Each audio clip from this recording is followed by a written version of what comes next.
มาเล่นวัดดิวตี้เมนูวัด4ครับ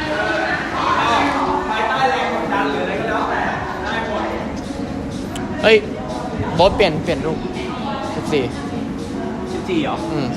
14เขาให้14เหรอพี่14จำไม่ได้เหรอว้าวเบาแล้วทีนี้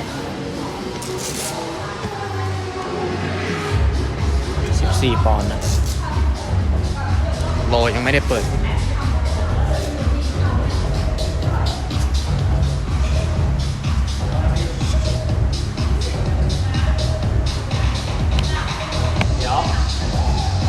นี่วอร์มแล้วใช่ไหมวอร์มอุณหภูมิแล้วใช่ไหมไม่วอร์มเลยเย็นเชียบเลยเย็นเชียบพอไหมเดี๋ยวตั้งเวลายังในนาฬิกานี้อ่ะเดี๋ยวพี่อีกกี่นาทีพร้อมเดี๋ยวพี่ไลฟ์ไปก่อนสักนิดนึงเขาจะได้เข้ามาดูพร้อมยังกดเลยนะเดี๋ยวเชียบอยู่ไหนรอ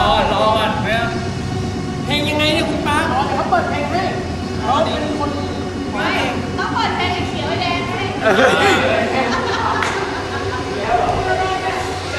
พร้อมยังโบ๊ทพร้อมยังอ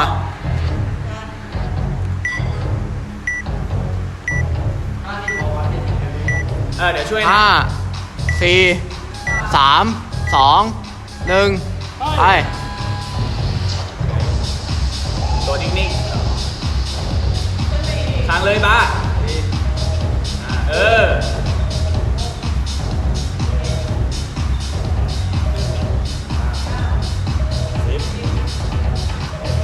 อย่าให้เหนื่อยเกินนะ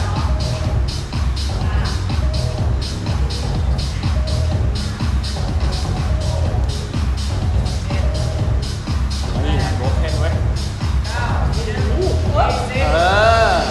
เช็ควอลบอลต่อได้จัดไป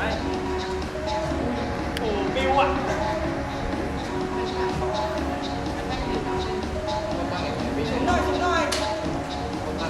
ถ้าโนเล็กตะโกนเลยนะกี่ปีละโนบอลโรยทั้งหมด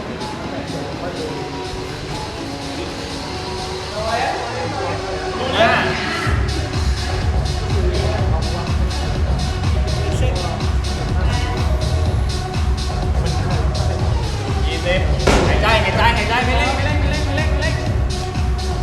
ปพร้อมแล้วไปเมื่อกี้เท่าไหร่20ทำแผนเลยสวยไปทีละ5ได้นี่5 6แล้วฟังเป็นไปยาวๆแบบไม่มีโฆษณาค้างสมัครใช้บริการแบบ7 วัน 9เอาเว้ยได้ดูข้อมูล30แล้ว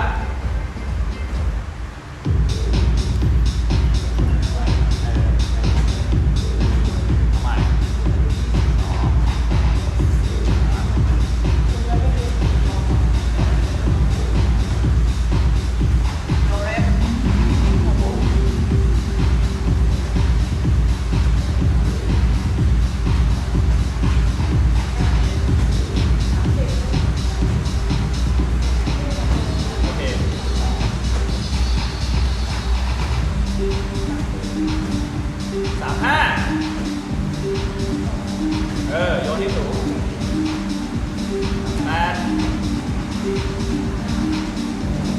40หายใจดี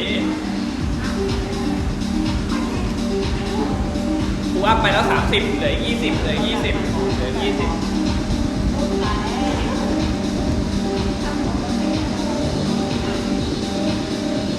โอ้สวย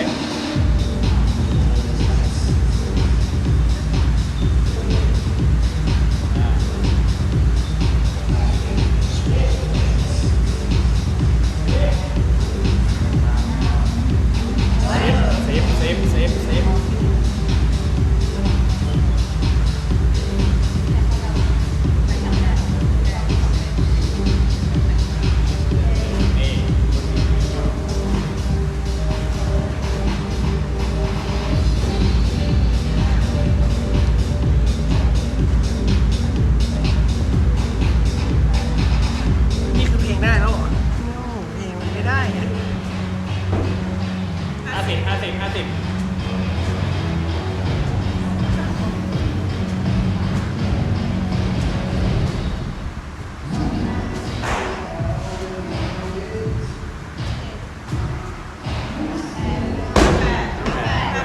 ม่เป็นไรไม่เป็นไรไม่เป็นไรสัก2-3 นาทีแม่งโคตรแบบอีก10 ทีบูอัพอีก10 ทีมีจังหวะแบบเร่งๆค้างให้เลย มันขอเพลงนี้ครับพี่ มันขอทีละ5ก็ได้กัดแรงดีๆครับโอ้หายใจเจ็ด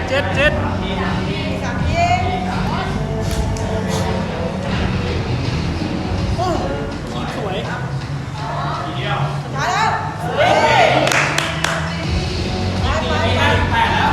แล้วนับต่อโยนเลยเดี๋ยวนับให้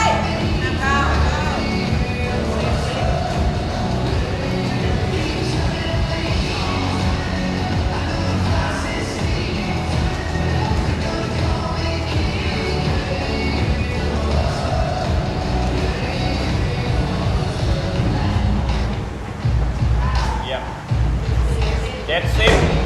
หายใจ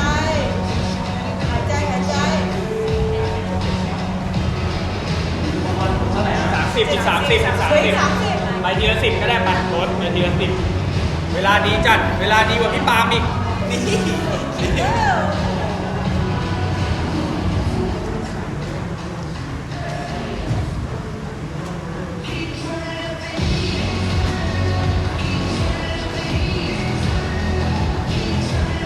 ปายังไม่ได้ถ่ายบอลกับไอ้เครื่องโรเลยถ่ายแล้วพี่หรอตอนเริ่มนะใช่ บอลด้วยใช่ไหมไปทีละ10เอาใหม่ใจเย็นไม่นับอีก20 ที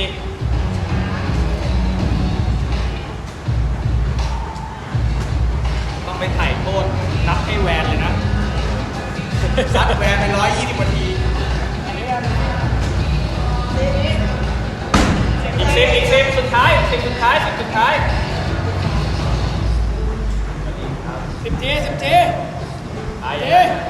ายแล้ว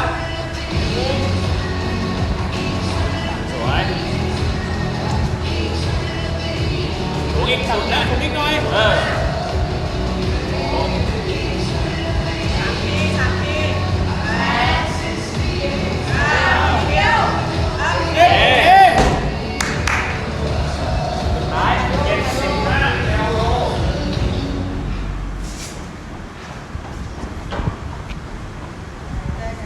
เอาเว้ยเอาเ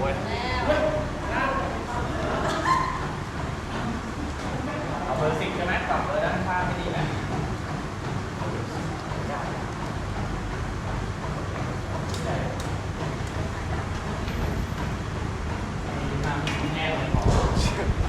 น้ำไหม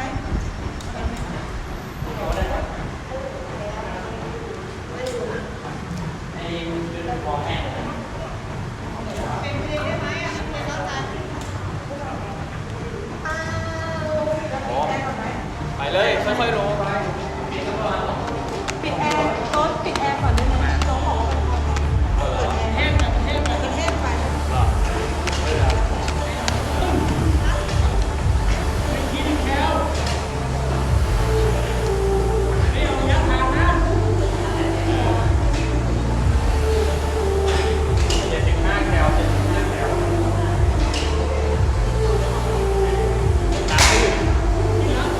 ดึงหนักไปเปล่า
ไม่เกิน13 นาทีอ่ะ